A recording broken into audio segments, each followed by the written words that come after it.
Good afternoon. Will you please be seated? My name is Rachel Harvey. Ben was my senior assistant this year, and joining me on the panel today is Mr. Johnny Kester and Ms. Corey Telshow. If we'll have a quick word of prayer, and then we can begin. Lord, we just thank you for this time. I thank you for the gift of Ben this year. I thank you for the time that I was able to spend with him, for the conversations that we had. Lord, I ask that during the next 45 minutes, we can just keep our eyes open and our ears open to hear, Lord.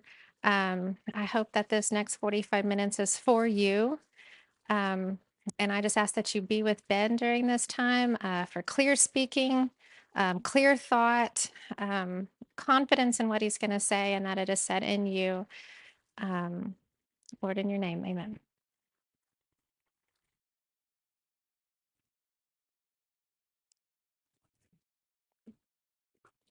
Good. All right. I'd like you to use your imagination to picture a new world. In this world, all jobs that people like to complain about or that are deemed boring or repetitive are simply gone. Think about the guy who spends hours typing the same information over and over again, or the one who has to answer the same silly questions all day long. How about the guy who sits at his desk crunching numbers all day? It is worth mentioning that in this world, all these jobs are done by artificial intelligence. The AI does the job faster than you do, it does not make as many mistakes, and it doesn't get tired. It keeps going, perfectly, outpacing you even as you sleep at night. Factories will run with smart robots who will not complain about how short their lunch breaks are, because they won't need one. Offices will just use chatbots to politely answer their customers instead of coming across the guy who chose the wrong day to be in a bad mood. This kind of future isn't just science fiction anymore. It's something that experts in technology say is genuinely possible now. So before everyone gets too excited about being unemployed, there is a case to see AI for what it is. And AI is a tool. And while yes, it is true that AI is really good at handling repetitive, boring tasks, it doesn't eliminate the inherent value of human labor. What will change is the kind of skills and jobs that matter the most as we approach this new age of technology. For a long time, our society has seen work mainly as the way we earn money to survive and live the lifestyle we want with the lifestyle we desire. Yes, people have jobs because everyone needs to make a living in this world, but it really is much more than that. Throughout human history, our occupations have shaped who we are as people and how our societies run today. Work gives our lives structure and a routine to follow. It gives us responsibilities and challenges us to start goals to follow so that our life feels like it has direction and that it's steady. It builds who we are, our identities. It lets us develop ourselves and show off our skills. And amidst this, we gain a real sense of accomplishment as we drive ourselves towards our goals. All this gives value to the effort that we put into work over time and allows us to get better at something. As Aristotle mentions in his book, Nicomachean Ethics, he says, "For the things we have to learn before we can do them, we learn by doing them. For example, men become builders by building, and lyre players by playing the lyre. So too we become just by doing just acts, temperate by doing temperate acts, and brave by doing brave acts." So, in other words, we do not just think our way into becoming good at something, or growing in some way for that matter. We practice, we work through taking action, and this ultimately changes who we are, hopefully for the better. I myself can confidently say I've seen this to come to fruition throughout my time playing baseball. I've had many ups and downs in my sport, but I learned that during this time where I grew the most was not where it was easy, but where I was challenged and I was beat down and forced to get back up again. I learned what good teammates look like and the value my teammates offered me throughout my time on the field. And safe to say, I would be lying to say that my identity, who I am, wasn't significantly shaped by the lessons and experiences that I got through playing baseball. No matter what you do, whether you create, solve problems, or just help others, work connects us to the world and the people within it. Humans are social beings. We build relationships and we find purpose not only with each other, but what we can accomplish together. The challenges we face help us grow and give a deep, real meaning to our lives. This all seems closely aligned with what Scripture tells us in Colossians 3:23 through 24, where Paul tells us, "Whatever you do, work at it with all your heart, as for working for the Lord, not for human masters, since you know that you will receive an inheritance from the Lord as your reward." So while tasks may feel repetitive or difficult, approaching work with diligence and purpose gives us the opportunity to shape and honor something greater than just ourselves. In recent years, this particular conversation has started to change because of the uncertain role of artificial intelligence. And I'm sure AI and its alarming growth have been on the minds of many. And because of this, a lot of people seem concerned about the future as AI continues to get better. The fear doesn't seem to be whether AI will be able to do our task, but rather when it is able to do our task, what role do we have to offer anymore? How do we create meaningful work? It's created the potential for huge efficiency and productivity in the world, and it's creating a conversation about automation where companies might find value in replacing workers within their jobs so they can not only save money but to make money. Big changes such as these could seriously change the difficulty for people to feel connected and fulfilled in their workplace. But there's a key to this, that we must understand that there's a fundamental value to work and that it offers and that we must never lose the understanding of the opportunity for growth, because that seems to be what we're in work for. The pay is great, but having the opportunity to grow is something greater. AI will likely just change how work is done and not the purpose and fulfillment that we genuinely seek through work. A question everyone seems to be asking about the AI future, though, is what skills will actually matter. Saying that you know how to teach your grandfather how to turn off his phone so when he puts it back in his pocket and he doesn't accidentally call someone isn't impressive anymore, even though it is still a problem in my family. Media is saying that hands-on trade and data jobs will take over. Professionals such as electricians and plumbers are people working in systems that feel AI-proof. And while that is probably true, at least for a while, I don't see AI fixing pipes in flooded basements anytime soon. But to me, there's one skill that stands above them all, and it's the basic, irreplaceable human ability to actually think. And to actually think, and to think critically for that matter. AI, and even before, the internet has made our lives much easier, and that seems undeniable at this point. You can ask almost anything and get the answer in seconds, and the convenience is great. We get more done with less effort. But it's also made us a little too dependent. How many times have you asked someone something and they just respond by saying, "You have a phone, just Google it"? Well, there's nothing wrong with us using our tools, but when we start trying to reason things out and remember for ourselves, we start to lose the ability to think critically. And now AI takes that shortcut even further. It doesn't just answer the questions, it will write the essays, analyze the data, make the art, or even build apps. And that all sounds great, so what's the problem? Well, it just tempts us to hit accept on whatever is willing to spew to us, even when it may be wrong. This is where I like to introduce a buzzword that's been going around called AI slop. This comes from the idea of low-quality, mass-produced content with little to no human thinking behind it. It's everywhere now. You'll see it with fake images, spam posts, AI Instagram reels that are admittedly and concerningly entertaining sometimes, and maybe even articles that claim to say a lot but don't have much substance. And the more that we accept it without questioning it, the worse our creativity gets. We stop creating and we'll just remix whatever a machine is willing to give us. And that's exactly why I think critical thinking and creativity are becoming valuable skills as we approach this new age. AI might be faster, but it still messes up. It will mix up facts and it misses context, and it doesn't really have much real judgment. I had the ability to interview Mr. Lawrence Oath, former Texas A&M professor and graduate of Cal Berkeley. And while on the topic of the power of AI, he told me it's facilitated by the internet because they can go out and bring in reams of bad data and some good data. But the main problem that they have now is that they don't know the difference between good and bad data. And he's exactly right. That does truly seem to be the issue. AI pulls from massive amounts of information online, but doesn't truly understand what it's reading. It can't handle the gray areas or question bad assumptions the way a person can. So if we rely on it too much, we become people who approve of whatever AI says. But this doesn't just change the skills, it also changes what we value in work as well. It's not as impressive anymore to have the right answer, because the majority of the time AI will give you that. What stands out now is knowing when the answer is wrong, and knowing what questions to ask, and knowing what actually matters in real life. The value is shifting towards people who can think for themselves and make those judgment calls in those messy, unpredictable situations. You can see it in any job. Envision a plumber using an AI app to know what to do based on the situation he's in. He still has to decide whether the app is wrong while the water is rising around him. The doctor using AI scan results still must understand the patient as a person before he makes his final diagnosis.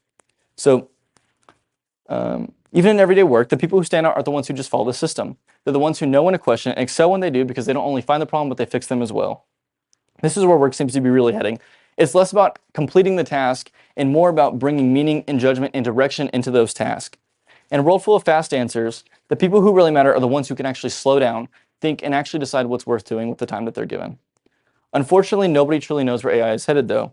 There is a real chance that things don't go as smoothly as people hope, and when people talk about the future, one of the biggest fears that comes up is mass unemployment.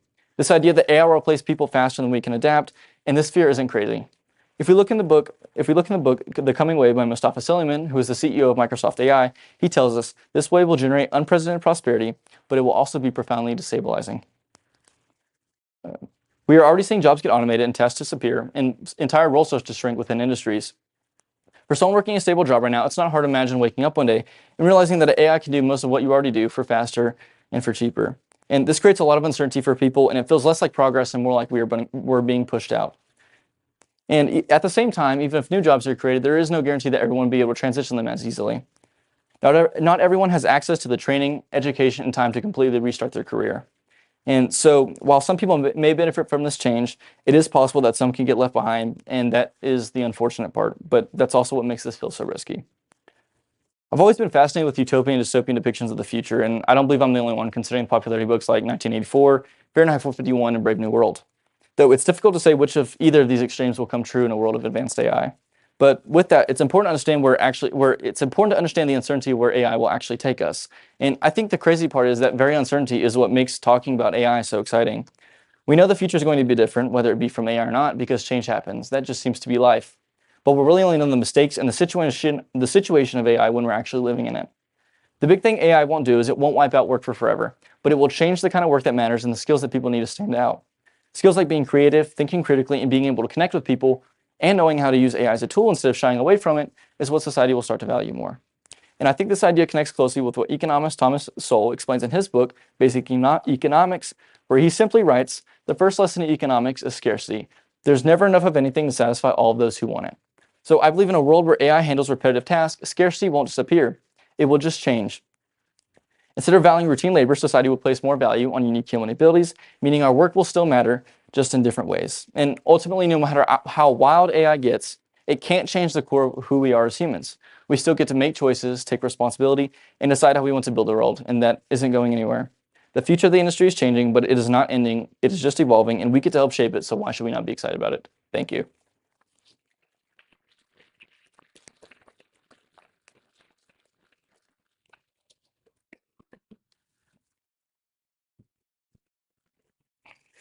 Okay, job well done. Thank you. How do you feel?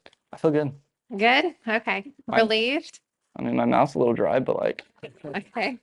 Fair enough. yeah, Fair I'm enough. relieved. Yes. Okay. Well, you were excited about this part. Yes, I'm really excited about this part. Okay. So, first things first, where are you headed? So I'm headed to Texas A&M University in the fall to pursue a degree in data engineering, and then from there, hopefully, some sort of master's program in artificial intelligence. Okay.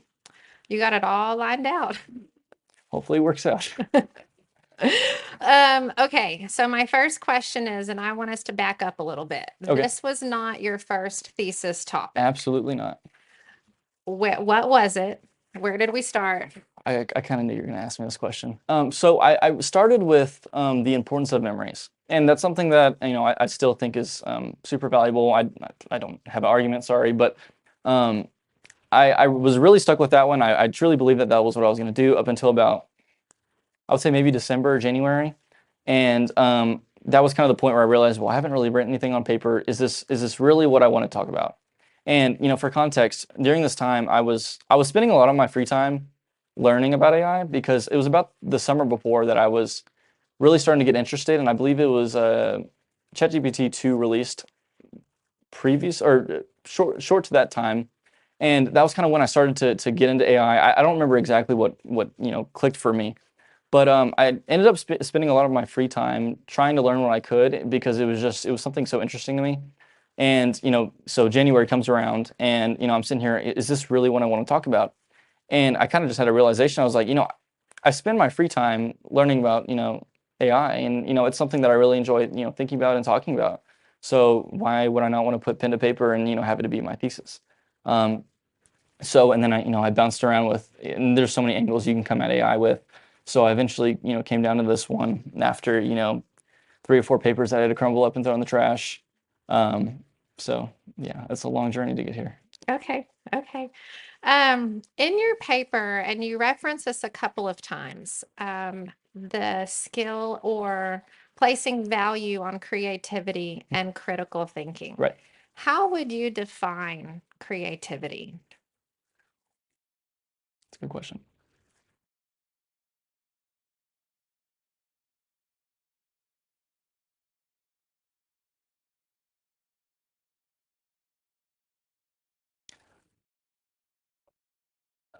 He's probably tying into the word with unique, not copying the. We'll use ideas. So finding something unique to use for yourself, or create in your own way or perspective. Most of the time when I think of creativity, I think of how people are able to express it within their own personal view rather than somebody else's. Most of the time when you're making an art project, you're not really making it out of the image of how your friend would do it, but how you would do it. So I guess it's that unique touch that you can add. So ultimately, I think I would just say like creativity is giving a unique, like some sort of unique aspect to whatever it may be. I'm not sure if that Okay. answers your question. Like a particular perspective, Yes. unique to you. A perspective. But even away from, say, the arts, or something bizarre, like to get out of the pigeonhole. Um, could it be like maybe flexibility or bridging gaps between ideas where you bring this perspective in? Yes, I think so. Okay. Um, I'd say that's more of a business tendency. Um, I I guess that's a form of creativity, is being so like you said, bridge gaps. Um, and I think that's more of what I was going for, was being able to be a person who can find the missing piece. And I think that definitely requires a form of creativity. And how I would define that creativity, I'm not too sure, but I could see where that would make sense. Yeah. Okay. What about critical thinking? I think critical thinking is always just a good one because in a world where, like I said, it's easy to get answers and it's easy to not try to get whatever you want. Um, I can see where people would fall behind, and I know I don't know if there's any thesis topics on this, but I know how the world seems to be really slowing down because of how we absorb like short form content. It's something that I've seen myself. I have a harder time being able to like trying to stay engaged into like long forms of content. I'm like, okay, this isn't short enough. Like I need that like quick dopamine hit. And so I think with being surrounded like things like that in your life makes you kind of like it you start to chase whatever is easiest. And I think that kind of becomes a conversation of itself. So I think critical thinking just kind of promotes you to use your brain a little bit more than we're used to. And I think in a world where such information is available, being able to stand out in that way amongst others is very valuable. Okay. I'm glad you segued into like that short hit of you used a buzzword. I don't know what it is. I'm not that hip. Short form content. Short form content. Okay. Thank you. Um, I'm glad that you segued into that because to me, when I consider like the question of how important is creativity, I think that you need to lend yourself to be uncomfortable. Yes. And not many people are willing to do that anymore. And it's because of short term. What is it? Short form Short form on content. whatever, the short hit, the Well, quick hit. I would say that you could be maybe a little pushback, but I would say you can be creative. But if you're not willing to put yourself out there, your creativity really won't become anything of substance. So, I mean, I would say I agree with that. Yes. Okay. Um, so what would you consider might be some of the dangers of losing creativity or critical thinking? Just cognitively. Like if we're constantly like scrolling, maybe doom scrolling, you want that quick hit and you just put yourself on a loop for these quick feedbacks. And then you start to feel inward parts maybe somewhat diminish. What could be some of the dangers associated with that? I would say that people become more unaware.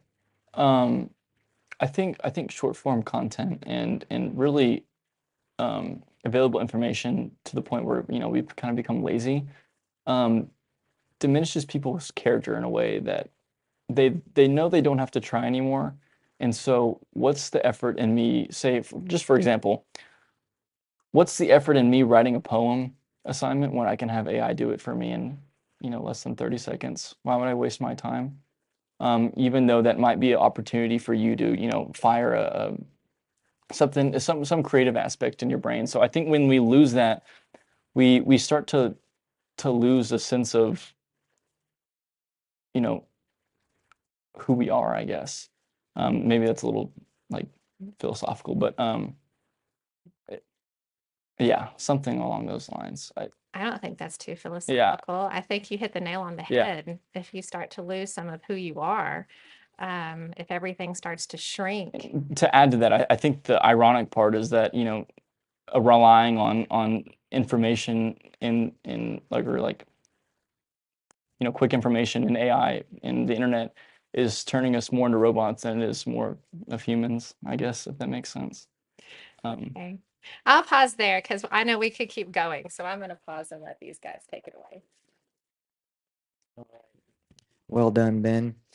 So I'm curious, you mentioned AI slop. Mhm. Have you ever been hoodwinked by the AI slop? Has there been some kind of AI creation that it made you believe it was real? I don't think I've ever genuinely believed any of the things I've seen were real. There was definitely moments that I have to sit there and question it. I mean, there's been times that my mom have sent me a couple videos, and I was really hoping that she thought they were fake too. Um, but it's getting better. Definitely, I think it's definitely getting better.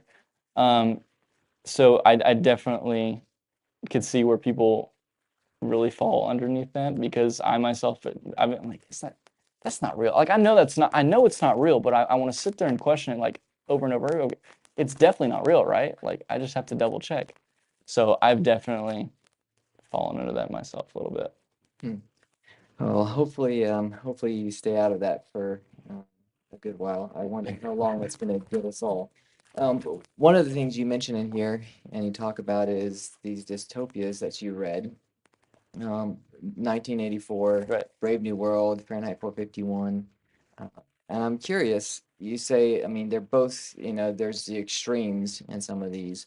Um, you don't have an idea, but if you were to hazard a guess, which one would AI lead us into more surely? Is if there's still quite a bit of people who can get duped by AI, which one do you think the big brother of 1984, who's authoritarian, or the kind of happy-go-lucky of Brave New World that we just live in this happy, soma-numbing, um, you know, pleasure world?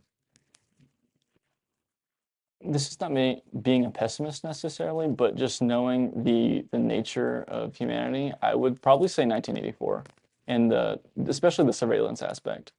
I think in a world where technology keeps continuing to get better, the chances that you're being surveilled are probably much greater. I think people want to know as much information as they can on whoever they can know it on, and I definitely would say that 1984 is probably the closest one that you would get, um, just because of that surveillance aspect alone. Um, and I guess the authoritarian regime of 1984. Well, there's a lot there, but I want to get to a few other questions first. So, you talk about how many jobs can maybe lost because of and due to AI, and Right. there's quite a staggering number. I mean, Mhm. even last year, I think there's somewhere between 54,000 to 75,000 or so due to kind of AI technologically advanced jobs being put out. They say by 2030 that it could be up to like 92 million. Now, there's a lot, and I think you're probably right that I don't think the jobs are necessarily going to be done away with because of AI. But I'm curious, my question here is, what if there's a job that I know, say I'm a junior or senior coming up in the world, about to go into college. Say there's a job that I really just enjoy and want to go into it, but I know AI is going to make it obsolete. What would you advise me to do? I would advise you to pursue it, because I think in within this conversation, it's easy to get caught up in the fear of it all. But when you talk about what you're supposed to get out of work, and assuming that you're really wanting to get in this for the love of the game, um, I would 100% encourage that person to get into it because if you end up choosing something that you don't love, you're going to hate your job. And even in a world where you see your job starting to disappear, I think the love for what it is will carry you further than you working something that feels numb to you. So I think people chasing what they love is more valuable than trying to pad their life with something that they believe is going to work well. Um, so I would encourage that person to pursue what they love, Hmm. um, more than the other. Okay. And I wonder, um, how much of why you think doing something that they love plays into what work is really about? What is it that God has in mind for how he made his vision of human labor or human work to be? What's his purpose in making work? Well, for one, I think I would say, and probably for his name, and then two, I would say on another stance, the ability to connect with the world, and his creation. So especially especially the latter. I think the ability to find your own way to connect with the world and to appreciate creation is probably the most important, one of the most important ones besides, you doing it in his name. So I think people find a lot of value in their jobs because that they know that they're making a contribution to the world and that they are appreciating the creation that God made, in their own loved way. Do you think AI will, if that's the understanding of what God made for the world to be able to contribute something and connecting us, and I'm assuming what's good, um, do you think AI will be able to fulfill that? Can it do that portion of contributing to what's really good in all the ways we need?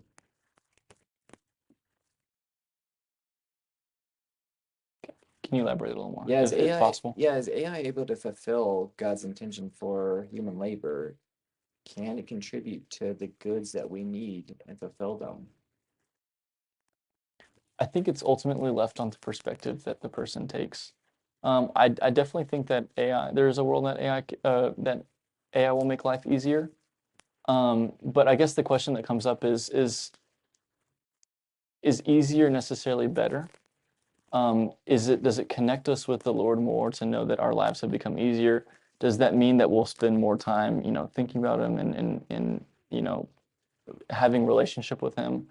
And I think that kind of just depends on the perspective of the person. I think it would be easy to get caught up in a world where everything is so like readily available to fall away from the Lord. So I guess it just really depends on the perspective of the person that they take on in a situation like that. Interesting. I'll ask one final question. Pass it. So one of the things you say here is that AI has this ability, quoting Thomas Sowell, that the first lesson of economics is scarcity. There's never enough of anything to satisfy all those who want it. And so you say, even in a world where AI handles repetitive tasks, scarcity does not disappear, it simply shifts. Some people, some Christians have the vision, well, maybe it's the case that what God really has in mind is that AI is the thing that actually is going to make an end to scarcity, that AI is going to be able to solve these problems, and we need to be brave enough to let it have that place in our world. What started in the garden, what God intended was work, ends in a garden city, and so it's intended that God meant for there to be this technological advancement that's possibly employed. And what if AI is the thing that does that? Should we let AI fulfill this ability to take care of these problems and make a world where we have uh, no tears, no pain, no wants, no poverty, if it can? I think that'll be an answer that we will find only in the moment.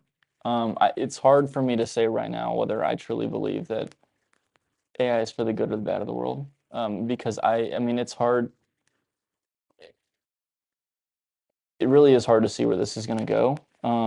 And I really do want to believe that it is in our best interest to let this continue and go on. But it would be hard to ignore the fact that it could be worse than we would desire to see for the world. So it's kind of just a time will tell.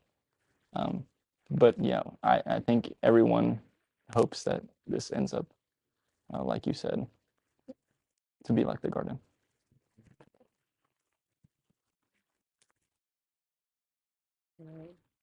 Guess I'll turn it on. I love I love this topic. I really do. And I can't remember another senior thesis that really tackled this one before. I think we've had video games and we've had some stuff, but you know, kind of parroting, excuse me, his question. Do you think that the people who are developing AI are placing any limits on it? Do you think like Elon Musk or people like that, where do you think they want AI to go? If they could have their way, what do you think AI would look like? To quote Elon Musk, I believe he said that his intentions for AI is to make AI the human collective, collective consciousness. So I guess in his realm, it's to make a information, a world of available information at whatever it may be.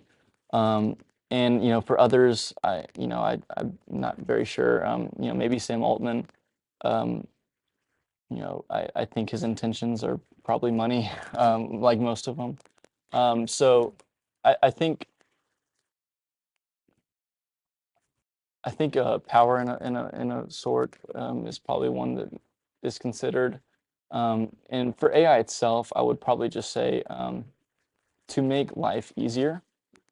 And the question that none of them really know the answer, or nobody really knows the answer to, is, like I mentioned earlier, is easier necessarily better? And I think that's the question that we have yet to know the answer to. And with a topic like this, I think another fear is that, like, there's a question that we don't know the answer to, but I think that the scarier part is, what are the questions that we don't even know yet to ask? Because at least when you know the question, you have somewhere to work with. When you don't even know the question to ask, that's quite frightening. Yeah, it kind of reminds me a little bit of when the internet came out and nobody knew what that was going to look like or where that was going to go. There was no ethical framework for what could be out there. I mean, it really is. It's a new thing. So I have so many questions. I love how you talk about that the more we can get involved with AI, that we might kind of forget our humanity a little bit, lack of creativity and all this. So I wanted to ask you, Japan has been working on developing robots to sit with the elderly so that they have someone to talk to. What's wrong with that? Well, first of all, I mean, if I was like 85, 90 years old, I think I'd be scared to death to sit at a table with a robot. Yeah, they don't look very human either. This No. little thing with like little glowy eyes looking at you. Well, what does that say about the value of people? It sounds like they're disconnecting you from humanity because your time is short. Because that seems to be of currency now is time. So I guess in a sense,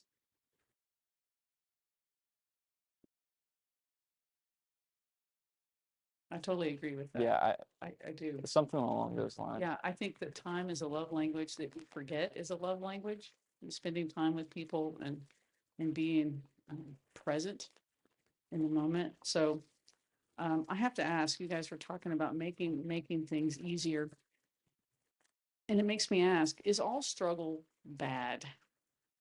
You know, when technologies arise to keep us from struggling, to make our lives easier, we were talking about children learning how to write in cursive back in the day, and that was a struggle. And now they're like, oh, you just have to learn how to type. You don't need to learn how to write in cursive anymore. Is there value to the struggle? Yes. I was listening to an interview that Elon Musk had recently, and he was um, again portraying this world where everything was, or life was, much easier.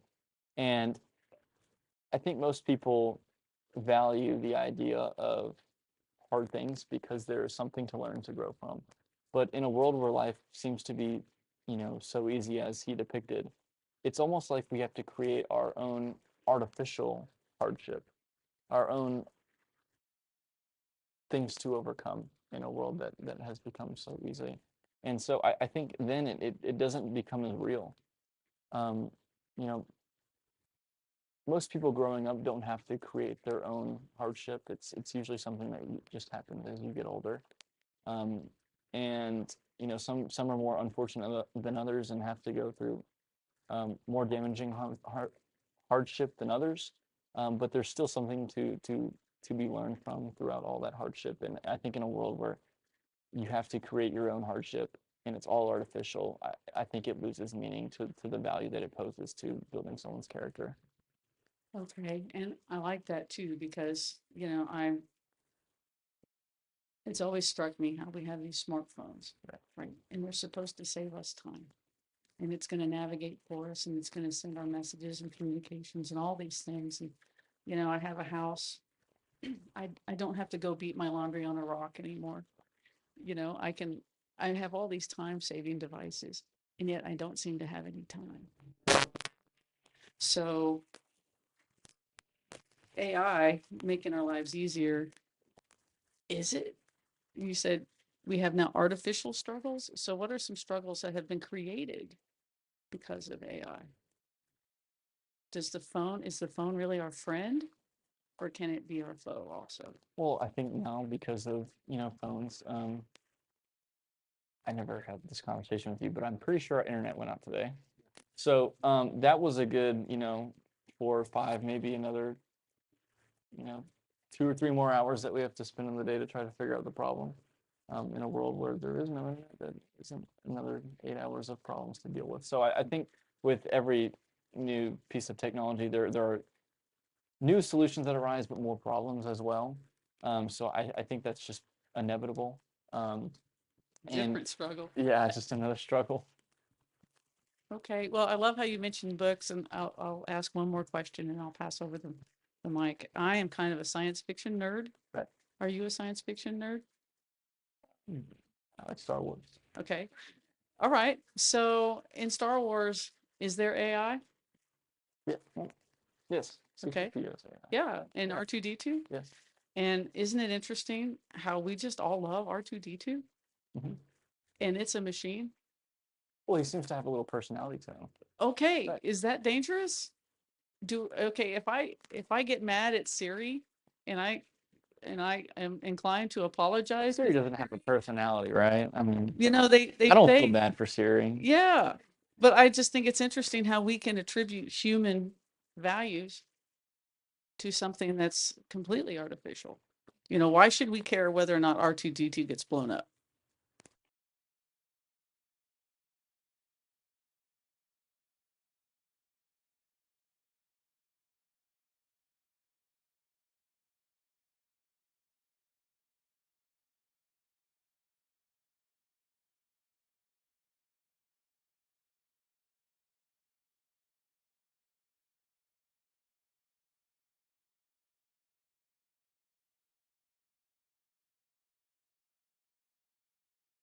Why Like, is that's that a sad, thing? you know? You know, why is that a thing? Why do we worry? They do have a little character to I them, but know. they have a little more character to them than, you know, Siri, so I don't really feel bad. You don't feel bad No, about I don't Siri? feel bad Okay. for Well, Siri. don't apologize for I being won't mean to apologize Siri. to her. All right, that's fine.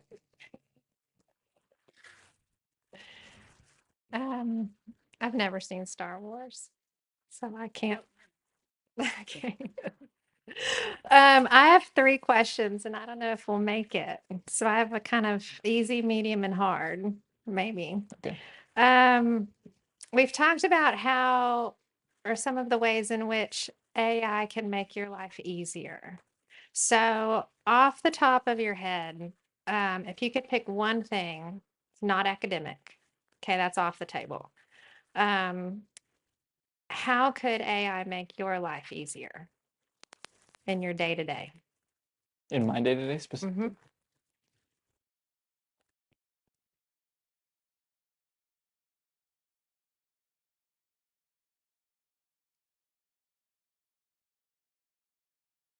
I'm trying to think of the last time I actually used it. This was supposed to be an easy one. I know, hold on, I'm just trying to remember the last time I even used it. It's academic. I know. So I took a trip to College Station about, I believe it was 2 or 3 weeks ago, And there were, at the time, I didn't really know where I was going to stop. I didn't really know, I knew the path that I was going to take, but I didn't really know where I was going to stop. And this is before that I ended up settling on what my dad gave me anyway. But I basically used AI to kind of map out 3 different trips I could take to College Station, and with their own respective stops. And that's something small, and that took like little to no effort, and maybe took up 2 to 3 minutes of my time. But I think something small like that otherwise I would have had to spend my time manually looking at Google Maps and try to map it out myself and see where I could stop on each of these places based on which route I took. So I think something small like that. I mean, that's the only one that came to my mind on the spot. Yeah, I guess that's one. Okay. Okay. I was just curious. Okay, so you mentioned in your paper, you say, let me back up a little bit. If we rely on it too much, we just become people who approve whatever AI says. But this doesn't just change skills, it changes what we value in work. It's not as impressive anymore to just have the right answer because AI can give you that. Okay. What stands out now is knowing when the answer is wrong. Okay. So there's value in being wrong. Okay. Can you think of an example where you have been wrong, but it allowed you to pivot and some good came out of it?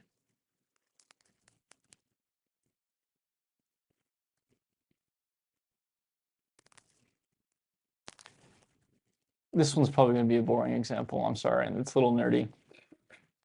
So I was having to study for, I have to study for, I talked to you about this, a math exam before I go to Texas A&M to, for my placement. And, I thought I was all like, big math and everything. So I go into, these first 2, 3 sets of these problems. And, I go through and I'm like, I know the steps and process to get through said problem. So I do it and I get it wrong. And I realize that I ultimately come to the conclusion that the process that I took from the beginning was wrong to begin with. And so I had to kind of re-educate myself and come back because I was wrong to reteach myself the correct way to do it. So I guess when I finally going into it, when I actually believed that what I knew was right, and then when I finally realized it was wrong after I got to the end, it gave me the odd opportunity to relearn, and some good came out of it because now I know how to Okay. factor like that again. So, How to factor. yeah. It's a valuable skill. Yeah. So okay, I don't know, would you say that there's a danger, an inherent danger in relying too much on processes? Could you rephrase that? Like, Well, because you were working a math problem right. and you thought there was a certain process and you kept trying to follow it over and over and it would not yield the correct answer. So would you say that there is a danger in relying too much on processes?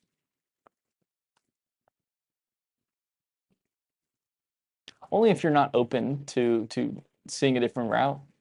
If you're a person that is, that is the only way, and if you don't take this one way there, then that, there is no other right way. Then I could see where you would close yourself off from other opportunities, and maybe that's like a broader idea over the question. So you're closing yourself off, and I always think that's probably a bad idea, because maybe you find out that the one that you do learn in the future was much easier than the first one you learned, and so yeah. Okay. Probably my answer. Well, I don't think we have time for my third, so I'll get you next week. Well, hold on. Just go ahead, shoot it. Maybe I can answer it. No, it's a can of worms. Oh gosh. Maybe I'm lucky then. So I'll turn it over to you now. So do you have questions, either all the same or 3 separate questions for the 3 of us?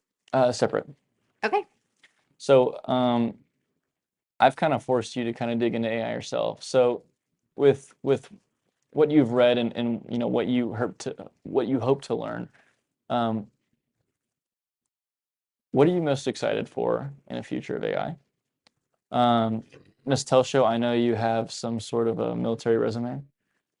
So I have to ask and put you on the spot. Do you believe in aliens?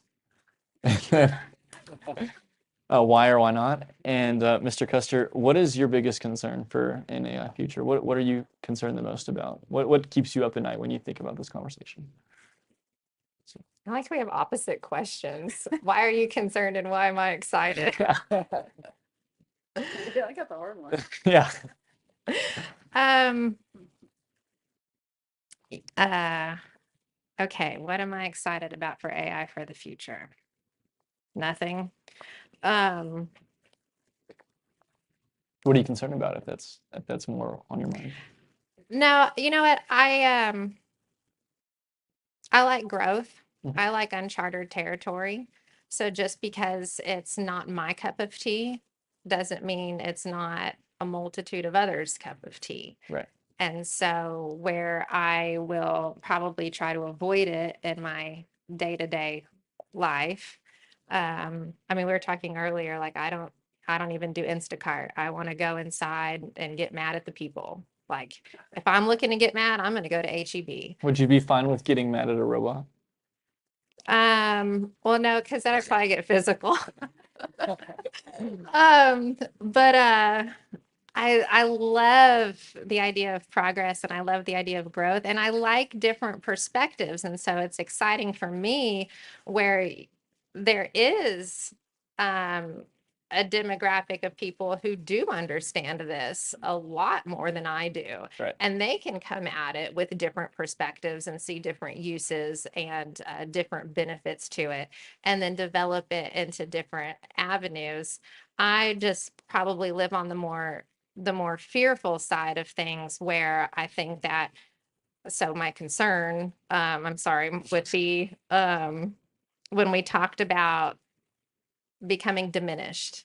If you, and that's probably maybe less for the developers and more for just the everyday Right. consumer, I agree. Yes. where you just start to lose yourself and you lose your person. And to me, like it's almost the same effect as alcohol. Like you just kind of wipe out over the long term, and then you lose memory function, and it's just like time is just lost. And one of my favorite quotes is, there's plenty of time, but there's no time to waste. And when I think of if we are to gain Christ and if Christ is to be added to us, and but we are shrinking on the inside, then number one, what's there to cross out so that he can be added to us? But then also, what are the qualities where we can receive that element? And so it's almost like a door shuts to that.